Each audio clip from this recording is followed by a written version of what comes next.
Linkin Park is back in action releasing a new album. It is the 20th anniversary edition of their 2003 album Meteora.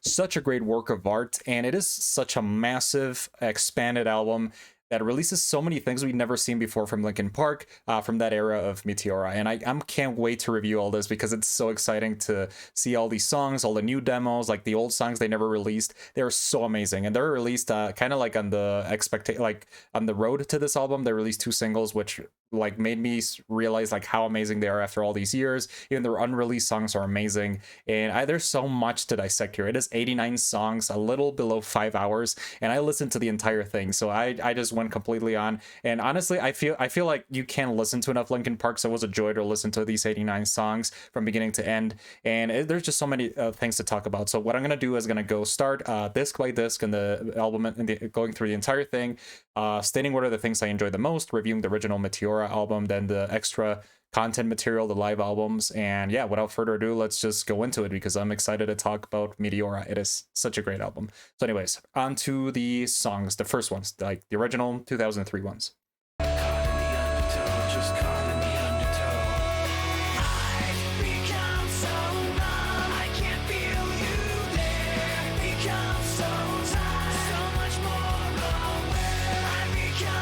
So Meteora. I love this album. Ever since I listened to it for the first time in middle school, I gotta say this is like, it's just so amazing, you know. The songs like Numb, Faint, Somewhere I Belong. I just loved every single one from there. So it's no secret. This is one of the few albums that turned me into such a hardcore Linkin Park fan. This one and Hybrid Theory. I think they're like so amazing because they are the original Linkin Park albums that set their style. They're very iconic style that kind of like also set a revolution in rock music and new metal and also in rap. I feel like these songs are just so timeless. And starting with Forward, it's just like a tiny 13-second intro that it's like, I feel like it's a good addition to the album. Like the intro, it's just kind of like setting up the beginning with Don't Stay, which I honestly think Don't Stay is a great song. It is just such a great introduction to the album, really hard hitting. The lyrics are really good, and I just love this song so much. I feel like these songs are just so amazing to listen to again. Even after 20 years, they still hit hard. After that, we have Somewhere I Belong, which is one of my favorite songs from Meteora. I feel like Somewhere I Belong has such a great chorus. Like, I wanna feel, na na na na. I feel like it's just such a, I love it so much. And this is like such a classic song too. I really enjoy it. I feel like it has a lot of feeling from Chester and like his voice. I feel like most of these songs kind of carry the same themes throughout the album, and it is such a great evolution from Hybrid Theory. I feel like these ones are better produced too, better written. They're more like uniform in a way. I don't know how to describe it, and that's just something that is encountered in every single song. So yeah, let's go on to the next one. Lying From You, also such a classic. I feel like this one is one of the most aggressive songs in the album in Meteora, and it's just such a fun song to listen to. I really enjoy it. I feel like it's really hard hitting too, like especially like in the chorus. And also I want to recommend, this is like apart from the album, but I want to recommend a remix by Protostar, which is a really great drum and bass producer. So I want to listen to a great remix, listen to Lying From You Protostar remix, and it's just really, really good. So after that, we have Hit the Floor, which is a little softer song. It's kind of like carried by Mike Shinoda's vocals throughout the beginning. Towards the end, it has more like Chester's chorus, and I like the song. It's kind of like one of my like middle tier songs in Meteora, but I think it's really just amazing. I think Hit the Floor just really captures more of that feeling that we all enjoy from Linkin Park. After that, we have a song that I enjoyed a lot, but until I listened to this album multiple times, especially with the live renditions of the song, it became quickly one of my favorites. I appreciated this song so much more this time listening to the album. And Easier to Run is like one of Linkin Park's most emotional songs from their early eras. So it is just such an emotional song. I feel like Chester Bennington's voice and Easier to Run, especially with the chorus, it's just full of emotion. It's more like a softer, sadder song, you know, and I just really enjoyed the way it's just really, it's played out. And then we have Faint, which is another classic, another favorite of mine. It's just one of those other songs that is carried by Mike Shinoda's rap and then Chester's amazing chorus. I just love it so much. You know, like the feeling this song gives me, especially with the I can't feel the way I did before. It's just such a great song. I love Faint so much. I think every Linkin Park fan knows this one. Then we have Figure 09, which is another great song. I feel like this one doesn't stand out as much as the other ones, but I still appreciate it a lot. I think like in several repeats of the album, it's like more enjoyable. Then we have Breaking the Habit, which is another one of my favorites. I love Breaking the Habit so much, and I think it's Linkin Park's one of Linkin Park's most underrated songs. I especially love the beat from Breaking the Habit. It kind of has like that drum and bassy beat that is kind of like faster, and it's also very emotional. It carries a lot of Chester's vocals, and it's just really enjoyable. I like Breaking the Habit a lot. After Breaking the Habit, we have another one of Linkin Park's most emotional songs. It is From the Inside, which is really, I like it so much. I think it's really emotional, really hard-hitting, and it's followed by Nobody's Listening, which is a more experimental track. It has a lot of Mike Shinoda's vocals in it too. It's really nice to listen to. It's just really fun. It's kind of like one of Linkin Park's most fun songs. I can imagine that played live, it was really amazing too. Then we have Session, which is a like completely instrumental song. And Session, I feel like it's really good. It has kind of like that, you know, more electronic, like rap beat kind of thing going on. And, you know, it's really enjoyable. And then after that, we have the, like, one of the most amazing Linkin Park songs, one that everybody knows, and that is Numb.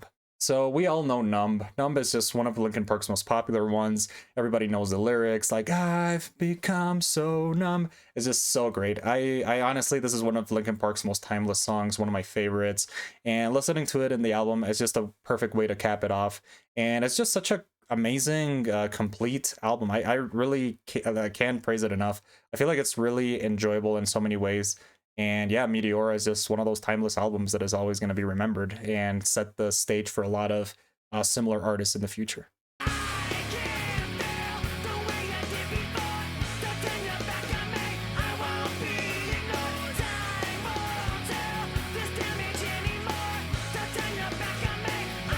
Okay, so now that I've reviewed the entire Meteora album, the original, I gotta go quickly through each one of the different discs, because this is a huge album. It's 89 songs, continuing with basically the inclusion of the Live in Texas album, and I never actually listened to this before, and I gotta say it was really good. It has a lot of the songs from Hybrid Theory, a lot of the songs from Meteora, and it's just really good. It actually and has one of the ones from Reanimation, which is Pushing Me Away. And I gotta say that I enjoyed it. I think the Live in Texas album is just really nice. 17 songs that just shows such an amazing show that they had in 2003, I think. And I just love it so much. I think it's a great way to listen to Linkin Park in a different way. So now that I've checked again, this is a more expanded version of the Live in Texas album. So it's actually the version from the DVD, which includes, I think, 5 more extra songs that there wasn't in the like audio version in Spotify. So for example, it has for example, it starts with Don't Stay instead of Somewhere I Belong, and it has some other songs that are like not included in the audio but also in the DVD. So I liked it. I think it's a good thing they included a more complete version of Live in Texas.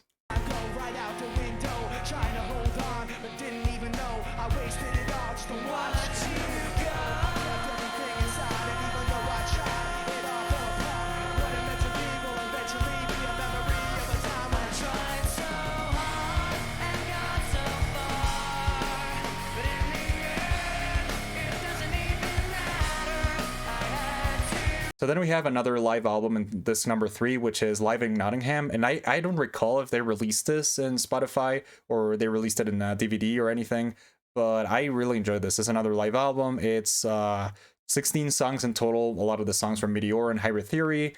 And it's a little bit different from Live in Texas, obviously. And it's just, it's just another joy to listen to. I like these live albums. It's kind of like a way to, review the songs, especially with Hybrid Theory songs sprinkled in there. And I just liked it so much.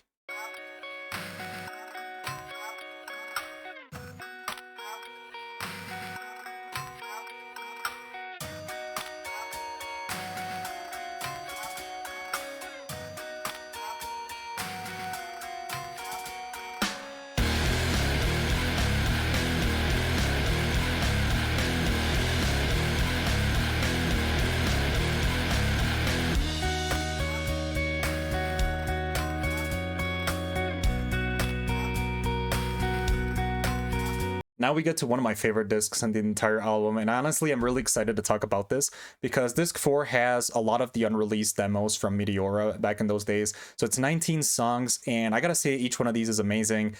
They're kind of like rudimentary versions of some of the songs we like in Meteora. For example, we have some from Breaking the Habit, like some really interested name ones, for example, Standing in the Middle, Sold My Soul to Yo Mama, Pretty Birdie. Like these became like some of the bases for the songs, but there's some that are actually original and they're not in either the old songs and the new songs that were released, which I'll talk more about those later, but there's some really original ones, especially Program, which honestly, Program is my favorite demo on the entire album. I think the song is just beautiful. It has a really soft tone going on, and then it just like has a really heavy guitars crashing.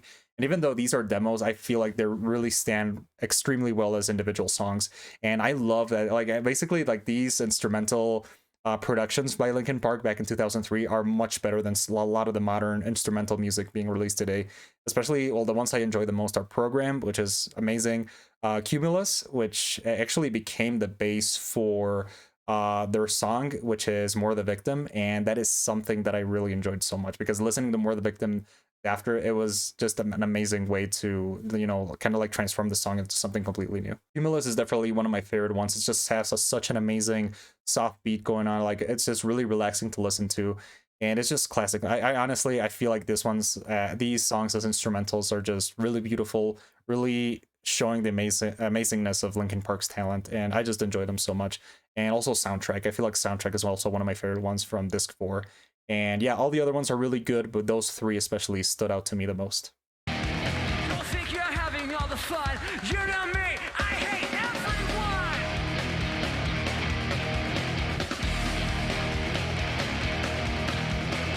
Wish there was something real. Wish there was something true.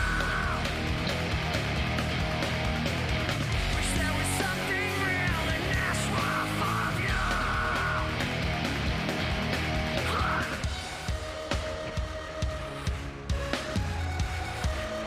So disc 5 is a mix, kind of like a hybrid of different live albums. So it has songs from 2003, 2002, 2004, and I like these. They're just like different like live versions of songs from different years in the earlier Linkin Park days. And the ones that stood out to me are the last 4. So I'm gonna talk about like the originals are like the other first 6 are good, but they're kind of like live versions of songs we listened to before, until Breaking the Habit. I feel like Breaking the Habit, this one, like the live version, Live Rock Am Ring 2004, changes it up a little bit, so that's something I really enjoyed. After that, we have a mix between like the song Step Up, Nobody's Listening, and It's Going Down. And this song is just really amazing. It's a really nice kind of like medley of these songs, and I enjoyed it a lot. Then we have, oh my god, this song. Jeez. So I love Nine Inch Nails. It's one of my also all-time favorite bands. And Wish is actually a cover from a Nine Inch Nails song. And I've never listened to this before. It just took me completely off guard when I was listening to the album. And because I love this song from Nine Inch Nails, and I never knew Linkin Park made a cover it and released it, well, live first and now with this album. So the Wish cover by Linkin Park is just such an amazing song. I love it so much. I love how they put their own like style onto the original Nine Inch Nails song and just completely released an amazing thing. So yeah, I love it so much. Then we have One Step Closer featuring Jonathan Davis from Korn, and that was also completely unexpected. I love Korn, so it was great to see that in the album, especially with a song that I like a lot, which is One Step Closer. So yeah, this 5 pretty good live versions of these songs. I really appreciate that they put this in the album, and yeah, so let's continue with disc 6. Things to complain about. Fear will always find a way to show. Right through. You want to be more hurt than me. You want to say you're more the victim. So now we're down to the final 14 songs in the album, and these are the new unreleased songs that they kind of like kept hidden in a vault for 20 years and didn't release until now. So I'm going to go through each one. Especially they released 2 singles, which are Lost and Fighting Myself.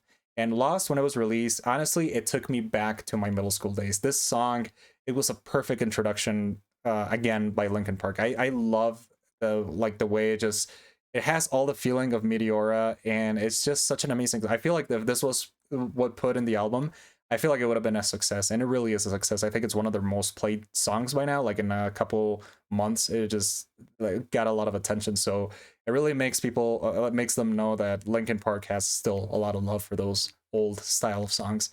And then Fighting Myself was also really good. I love, especially love the lyrics in this one, especially with the Fighting Myself, I always lose. I feel like it's such a great message, a lot of great lyrics.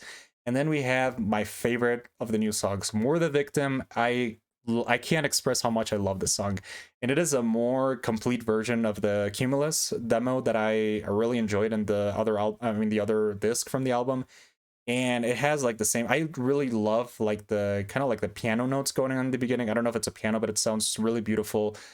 Chester's chorus in this one is such an amazing, I feel like even like compared to all the Meteora albums, like besides Numb, I feel like this one is my favorite. I honestly think if this one was released back then, it would have been a huge success. It is such a beautiful song, so emotional, and I can't express my love for More the Victim enough. So yeah, definitely one of the best in the album. And yeah, I loved it so much. Then we have Massive and Healing Foot, which are also great songs. I feel like these ones, I can see why they cut them from the album. They're not as successful. I mean, they're not like as creative as the other ones. I like them. Actually, I think I need a couple more listening to these songs because I like them, but they don't hit as hard as More the Victim. I feel like More the Victim is still the best out of the new ones released. And then we have a couple more demos. We have A6, Cuidado, Husky, Interrogation, Faint demo, Plaster 2, Shifter, Westside, and Resolution. And I love these. They're more instrumental driven, but yeah, I like them. I think they're a great way to cap the album off. But yeah, the new songs, those 5 songs that they didn't release are just really great. And yeah, I just loved it so much. I this is one of my longest reviews I made because I feel like this album deserves all the love that it's getting. I hope they do the same thing with all the other albums. I feel like these 20th anniversary editions of Hybrid Theory, then Meteora, are just really well done, really amazing, and really welcome. So yeah, those are all my thoughts for right now for the album. I think in total, I'm gonna give it a 90 out of 100. Listening to this one again, it really made me appreciate Meteora like much more because it was like one of my lowest rated Linkin Park albums. I still loved it, but I feel like this one just made me realize how creative and amazing it is. So yeah, I think it's on the level of Hybrid Theory. There are a couple other Linkin Park albums that I would put higher, especially like their newest stuff. Especially One More Light is one of my favorite albums of all time. It was super different, but I still appreciate it a lot. But anyways, I love to talk. I would love to talk all day about Linkin Park, but we have to wrap the review right now. So anyways, I think that's everything for today. Most of my thoughts on the Meteora 20th anniversary edition, and that'd be everything. So see you around.